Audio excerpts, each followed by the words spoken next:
Good morning, Leah and Donna. Hi, how are you? Good to see you. I'm out of carob.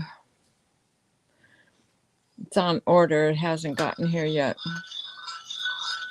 So, in my cup, I have hot apple cider with a mushroom kai. That's part of my drink anyway.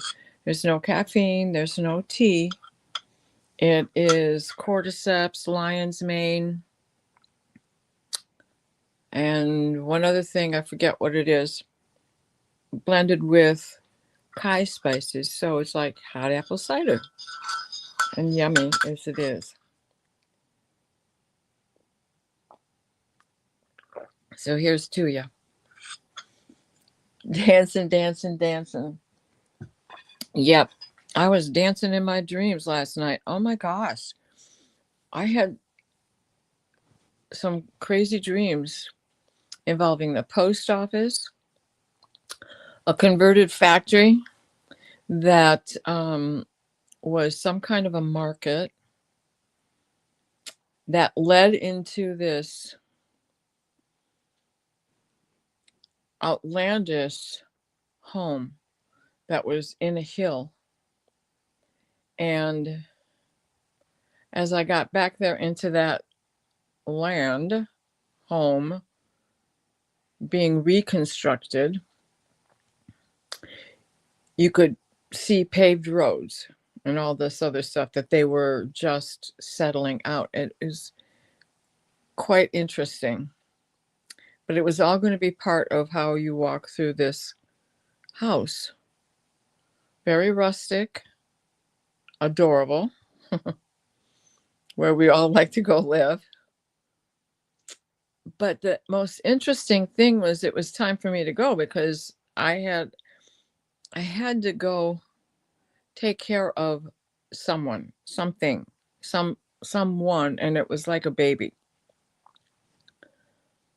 And the only way for me to get back up these slippery slopes of tar and rusty dirt, that Georgia clay, that red clay, was to go up these steps that were basically like straight up. So it was more like a ladder, and the riser was like this, but the stepping part was about like that. And so it was more like a ladder, like you just kept hoisting yourself up. But then I got to this one spot where there was no landing, but a big gap to the next one. And I looked at the fellows that were doing the construction, and I said, now I can't get up this part. Now what? And all of a sudden, somebody had lifted me up there. And when I looked at the narrowness of the step that my feet were on, it suddenly grew wider. And inside of there were epoxied old wrenches and pliers and screwdrivers, and all of the steps left that I had to climb up had tools in them. Very symbolic. I haven't sat down to try and take it apart yet, of course, especially since it was a two-parter. So I have to rediscover all the parts from the first part. So let's see. Hi, Mangled Unicorn. How are you, Jax? And Paul Freed. Good morning, good morning, good morning. I want to wish everybody happy Yuletide as it comes to an end. And we're approaching 12th night. What is 12th night? Anybody who grew up in the Catholic Church or any church that celebrates the Feast of the Epiphany would know that 12th night is the last night of Christmas. The next day is Christmas Day in Byzantine and Orthodox religions, Greek Orthodox, Russian Orthodox, and Byzantine. And 12th night is the night that the apostles come. Apostles, well, sort of. That the Magi come. Now, the Magi are very important to me because of astrology, because that's who they were. They were astrologers. They followed a star. And people are astrologers today are pretty well settled on the fact that in 4 BC there was an alignment between Saturn and Jupiter, and that it was either somewhere between 4 BC and 4 AD that they followed that star and found the Christ child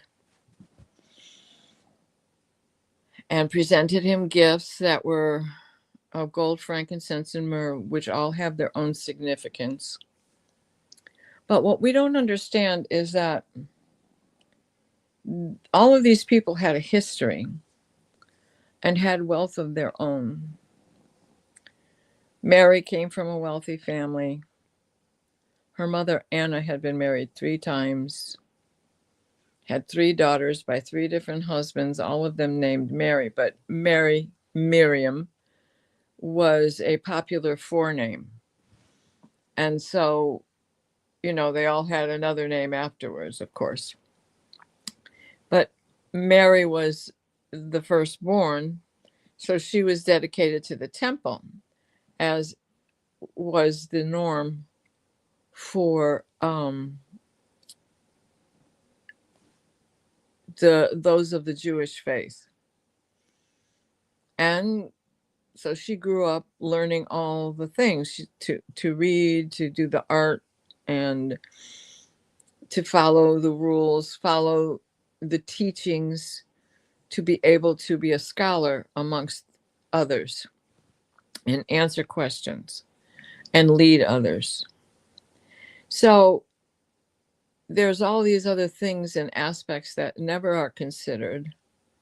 And the commercialism of Christmas has basically taken away the end of the third harvest, the end of Samhain, and rushed us right from Thanksgiving and Halloween right into Christmas, and skipping all the other stuff and celebrating all the things in between. But those are important as well. So in the merging of the pagan calendar and the Catholic calendar, all of these dates had to come together. So in the pagan world, it's the 12 days before Christmas, with Christmas being the end. And then in the Catholic calendar, the Gregorian, it's the next 12 days from Christmas Eve till January 6th. And then we go into the flight into Egypt, where Joseph has a dream and an angel appears, Angel Gabriel, comes in and says, you need to take them and go to Egypt. And they went to Egypt and hid there for 3 years because of Herod and his wrath. And from that, we also have the Feast of the Innocents, the slaughter of the babies that Herod did do. And don't you kind of feel like history keeps repeating itself? Just in that story alone. Good morning, Andrea. How are you? Good to see you.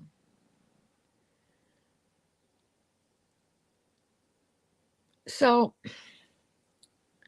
don't we have a few crazy things going on in the world?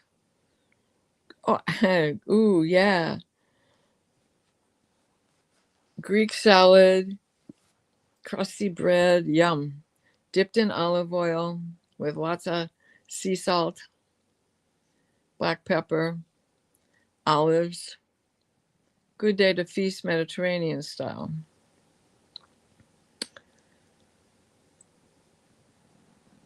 I don't know what to say about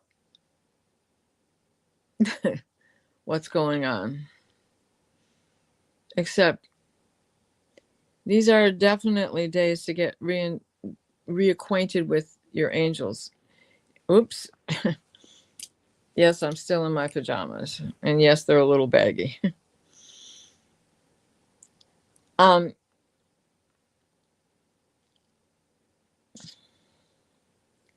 it- how do we do this? How do we keep standing in our light when so much is going wrong around us?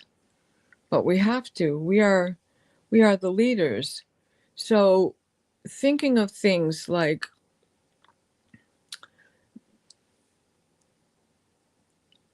like the feast of the Epiphany, comes the dawn. It's an epiphany. It is a moment of awakening. And okay, so today is January 4th. I did a lot of astrology last night with Valerie. I'm not sure if you caught the show or not, but um, these are very auspicious times. We have this configuration that we are going into here. Now today is Mercury is still out of bounds, but Venus and Mars are now in bounds. So all of that area where there were no rules for those two planets, Mercury still has no rules. And he's far enough away from the rest of the planets that he's just observing what they're going to do, because we have Mars, the Sun, Venus, everybody's coming into a Kazami that is going to stay close. Mercury travels fast, so he's going to catch up to these other planets, and they're all going to be close, and they're all going to egress into Aquarius at the same time, which will be later this month, but we're almost there. We're halfway through already. We're at 14 degrees with the sun. And when they make that egress into Aquarius, then we're going to really start to feel shift. The shift happens, that kind of stuff. Because they're also going to be leaving the water signs and the earth signs and going into air and fire. And Neptune will be going into Aries on the 26th of January, not too far after that. So we've got a lot of big changes coming up. But how do we hang tight? How do we hang tight through all of this stuff? How do we stand in our light? How do we stay focused? How do we not succumb to the fear that everybody is trying to avoid anyway? And then we have foolish leaders doing foolish things to unsuspecting people.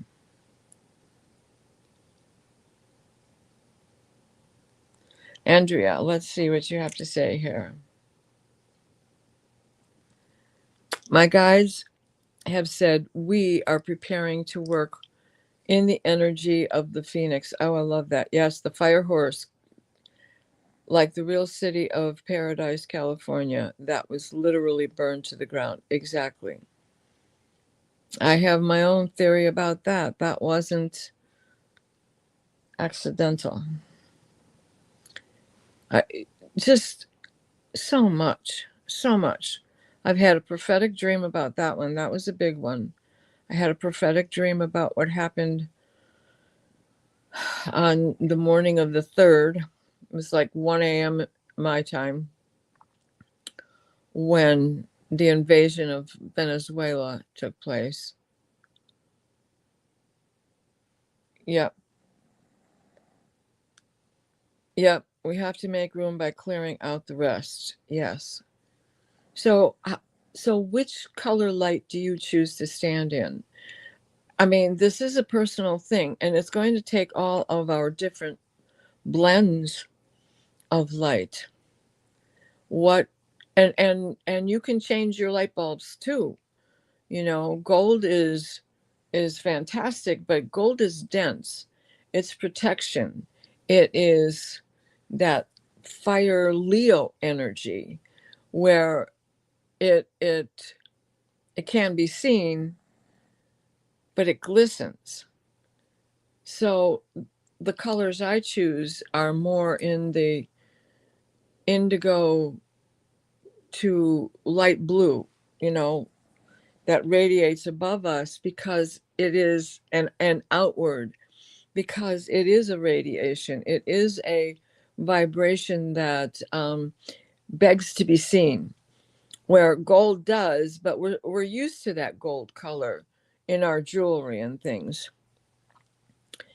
And I think what catches our eye is the fact that when we have the other colors, the lighter colors, um, it is the plasma. I think I referred to the plasma last night.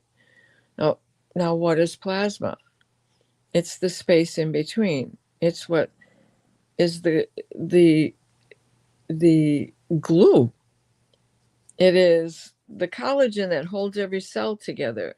The the no matter how wide it is, it's what keeps things moving. It keeps the gears going smoothly. It keeps everything from drying out just from manipulation and being used. And that's not necessarily on our own. Manipulation and being used by others who think they have power over us. When I'm protecting my power, I definitely hide in silver, gold, and copper. Definitely. Throw in a little zinc for extra protection.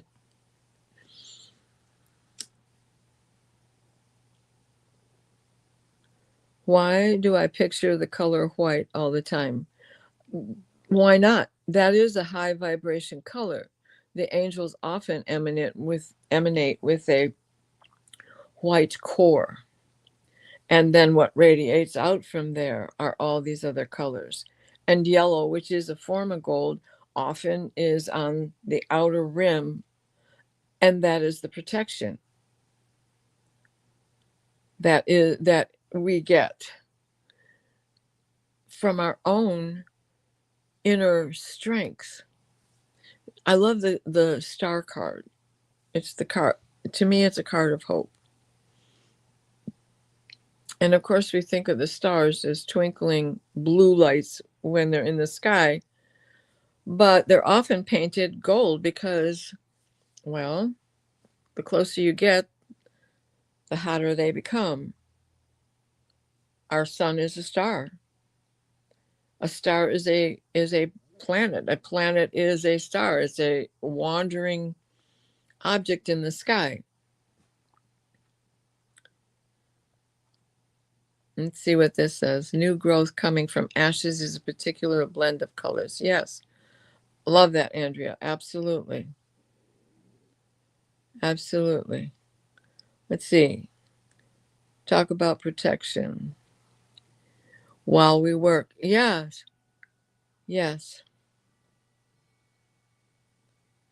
We have to set an intention. So we could do that as a group. Let's see. Paul, what do you say here? Hello, coming in. Candle is on for all in chat. Yeah. Burning those candles helps. I had 6, 7, 8, 9 flames burning yesterday. Yeah, 9 flames. I like going with 9 because that helps to put an ending to things. That number, which brings us to this year, 2026, right? 2026 reduces to 1. 1 is important. It is the beginning. Oh, I did this one already. Sorry.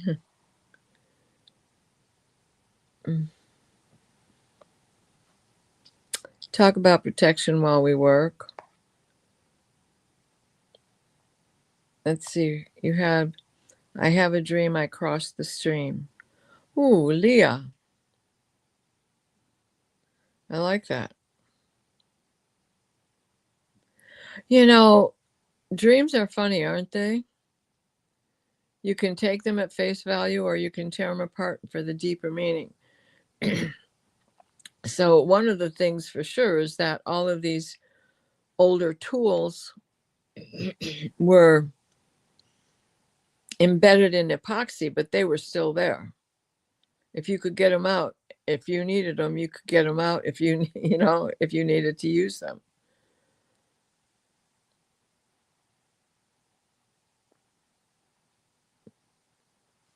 This is another one. We need taking care of ourselves is okay. Where did that go? There, I'm using a salt boundary at my door. Absolutely. That's another good thing. Any kind of, Epsom salts will work. Anything that, that's magnesium. And all salt has magnesium in it, or it should anyway. But salt is a good barrier. And Andrea, yeah, that's a good idea. Though he's just a petty thief.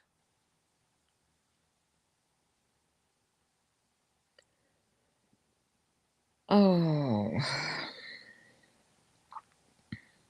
I sometimes feel like the hanged man. We have to change our perspective, particularly because of what I just went through. This is why I should have had somebody else look at my chart, because it all looked good on paper, and it still does. I just had to have a different perspective, a more open perspective. The perspective that anything that goes wrong should have gone wrong for a reason. And whether I think it's because he was pompous or not is not the point. Let's just all hope that this is because there is a better date. There is a better time in which to do this. And it's not just because everybody got the flu, because you can look at it the other 50%, which is if this had not happened, nobody would have gotten the flu. So a lot of the times, let's see what.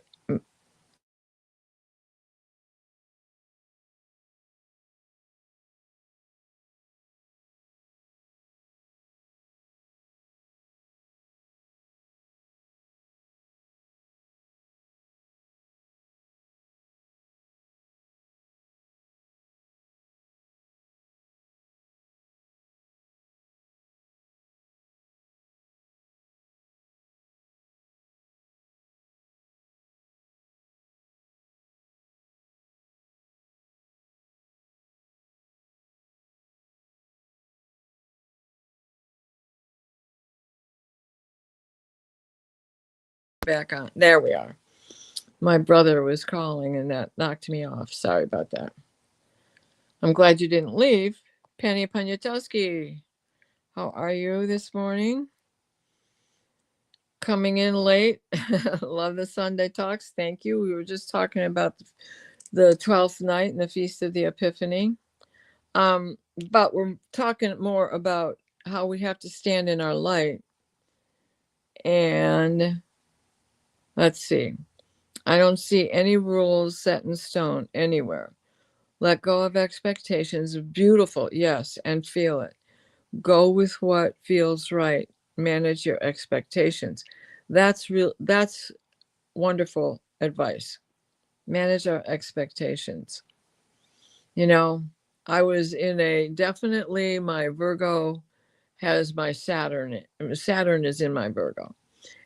And on my birth chart. And I was going to take charge and get it all organized.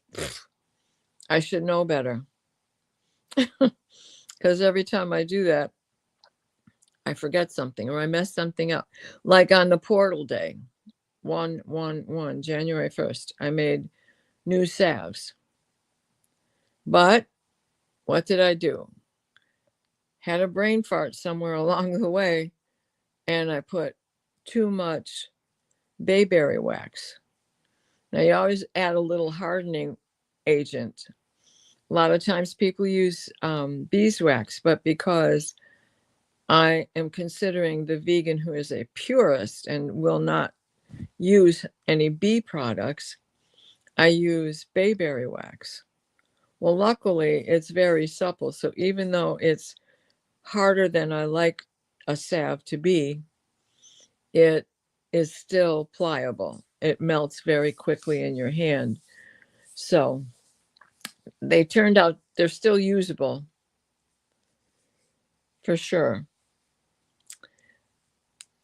Hi, Sutafi. How are you this morning? Swampy, how are you this morning? So, what do you have to say here, Leah? Time is not real, so live live for now. Live for now. That's me, live for now. You know, I mentioned before I love gray days. It's like it gives you opportunity to take a break. It's permission. That's what winter is. It's permission. And we live in this world that pushes and pushes for 24 hours of daylight and a year filled with summer only, and everything's controlled and measured and getting more so over and over. Like, who gets a baker's dozen anymore, you know? One free for getting a dozen. I don't think even Dunkin' Donuts does that anymore. I haven't shopped there in a long time. So, I don't know. I'm taking my rosary with me wherever I go. It's a mandala. And it just takes me back to being a little kid and hiding under the desks for a air raid drill. And here we are, doing it again with yet another leader who has no idea what he's doing. Or worse yet, he does. That says a lot. Not trying to be political, just saying. We're dealing with black mold in your building, pulling back to look at the big picture amidst chaos. You know, and I heard something the other day. It was at the beginning of his show on Next Level Soul with Alex. It was, and it's true. When things become their most chaotic, it's because we're about to go into a big change. And we are approaching it this month. This month is big. From now until the new moon, there is going to be this traveling assembly of the sun, Venus, Mars, and Mercury, and include Vulcan, because Vulcan travels close to the sun. We just can't see it because of its proximity. And those five together are creating a stellium. Right now it's in Capricorn. It's going to go into Aquarius, and it's staying in that same shift and shape with those outer planets of Neptune and Saturn that are together in Pisces, getting ready to go into Aries, and Pluto out there in Aquarius. And this is going to become intense because now when the sun and everything egresses into Aquarius, we're going to be with Pluto, because he'll be at 3 degrees of Jupiter of Aquarius by then. And with that happening, I think that is where more is going to be coming out. The light is going to come on. The epiphany is going to happen for so many, because it is the sign of the collective, Aquarius. Now, what we have to watch for as we get around the 14th are the aspects from Mercury, because all of this time right now, He's farther away from the cluster that's together, the Sun, Venus, and Mars. Mercury's out here in the same sign, but he travels quickly. He will catch up to them, but not for a couple of days yet. And in that having been said, he's observing. He's just watching what's going on.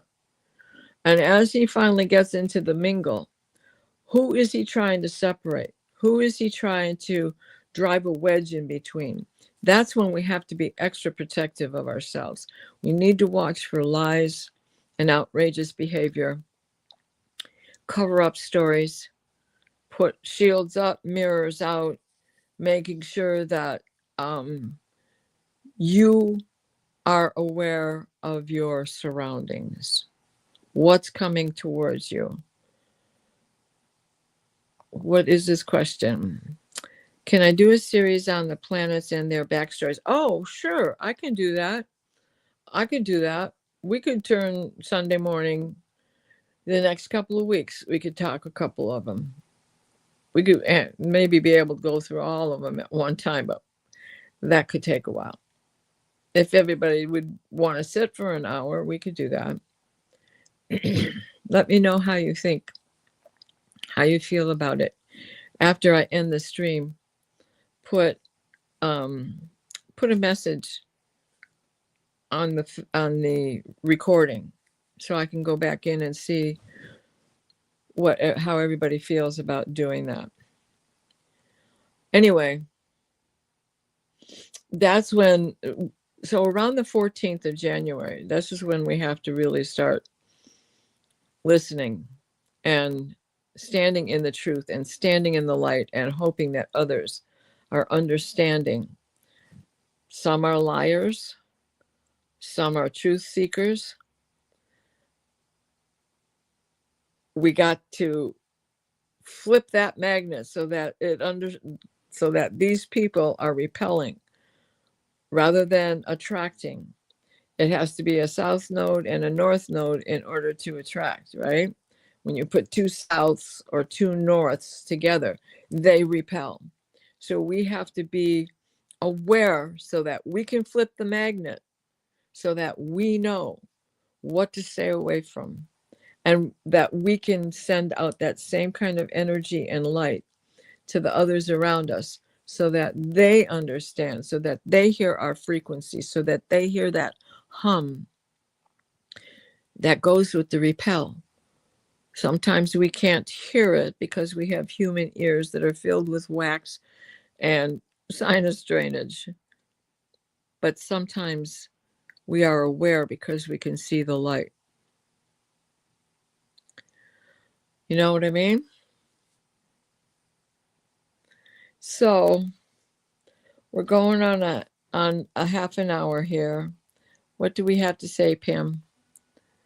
It feels like we entered a new timeline yesterday. Yeah, it was. We are in a new timeline. If you watched the show yesterday, I have to tell you, when the moon is in the 7th house and Jupiter aligns with Mars. Yesterday, in spite of all the rhetoric around us, at the time of the new moon, at the time of the full moon, which was early in the morning, the moon was in the 7th house, and Jupiter's alignment with Mars is in opposition right now. So whatever happens is big happenings, because I look at oppositions as a conjunction at a distance. You have to carry it and balance it. And how do you do that, right? Mars wants to take action. Jupiter's all about the expansion of that action. Well, somebody did take a pretty big expansion on an action. And now we have to take an expansion on an action in an opposite direction in order to get that balanced. And that brings us back to us as light workers, as channelers, as observers of man and his follies. So Hi, cat lady. How are you? Who else just came in? I don't know what this. Oh, it's Leah. The star families won't let nukes happen.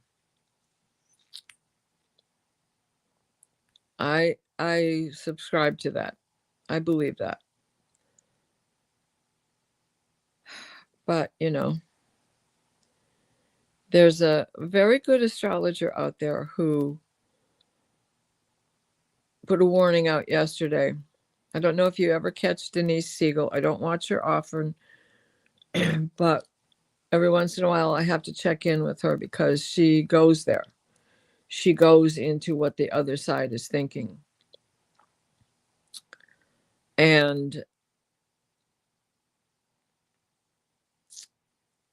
just like things went sideways for what I thought was so perfect on December 18th, everybody has free will. We all have free will. We all need extra protection. So before I sign off, let's just stop here for a minute. Let's take 3 deep breaths.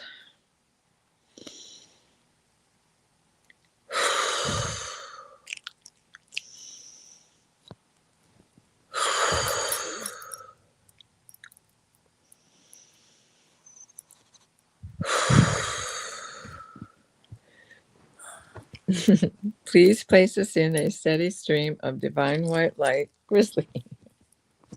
The angels don't mind laughter. The white light of divine guidance and divine grace. Michael, wrap your blue bubble of protection around us that shrinks to fit as we step into the healing teal green orb of Raphael that floats and shares and spreads and transfers. The divine white light, the white light of divine guidance and divine grace, surround the world. Put the vibration around the world. May the beaming light workers spread their candle glow and bring others closer to the core of truth, the core of value, the core of love, the core of honesty. There we lack cruelty. There we lack hatred. There we promote understanding.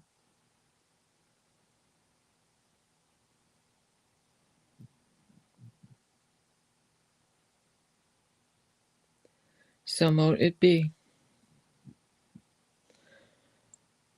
So in the next couple of days, remember the Magi. Oh, and there's a fourth Magi. It's a story written by Henry Van Dyke, and it's very good, and it makes sense to me that there was a fourth Magi. And he never caught up with the other 3 because everywhere he went, he found someone in need, and he gave away all of his riches. And so he never made it to the birth site. But what he did do was make it to the cross as Yeshua was hanging on it.